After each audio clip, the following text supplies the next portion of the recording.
First is the gender issue. If you look at the polling staff, in fact, from my own analysis, about 52% of the polling staff were women.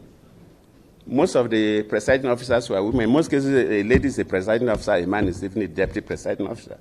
And out of the 6 polling clerks, in most cases, 3 men, 3 women, or 4 women, 2 men. So the involvement of women is quite significant in what we observed. And no, there was a special box for women for the parliamentary position. And always, that is the only way you can encourage. That's also unique. Yes, I know some other I think East African countries have that, and Central Africa. So, but we don't have that in the West African countries.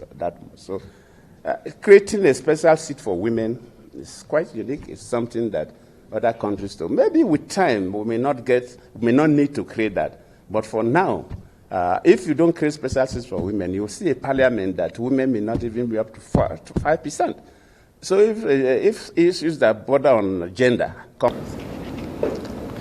Now, on the use of the state resource, this is always a complaint everywhere, where there are no regulations on the support for political parties, financial engagements.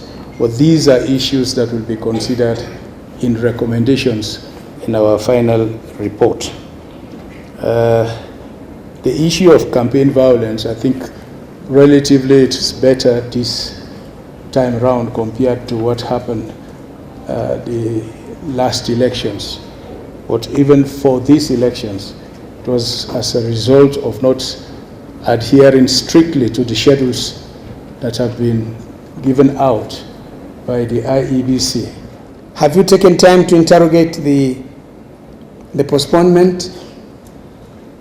Yes, we asked, and we were told there was mix-up of the ballot papers, a number of issues. Well, it happens, but it's unfortunate that it has happened.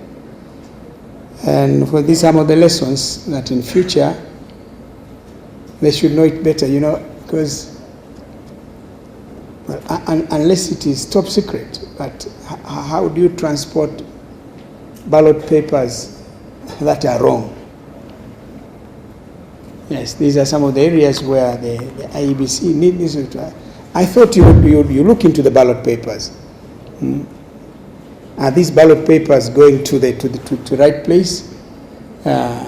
So when you get wrong ballot papers, wrong names, these are some of the issues that we need. There was a slippage there, and we hope the Electoral Commission will learn from this lesson and do it better. Observer mission has been here for a very short duration.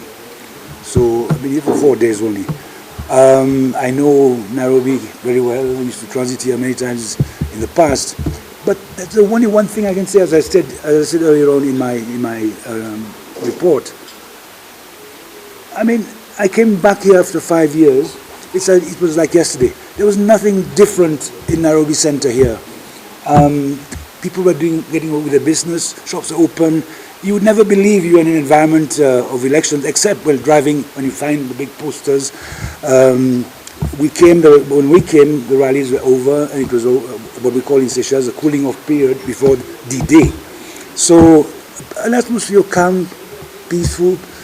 I mean, you would believe that you were in an election period, but in many countries, even in our own, 2 days, 3 days before, you can sense a bit of activity, you can sense people going out with flags, you can see cars with posters. I mean, what I've seen, I haven't had time to move around too much, but the little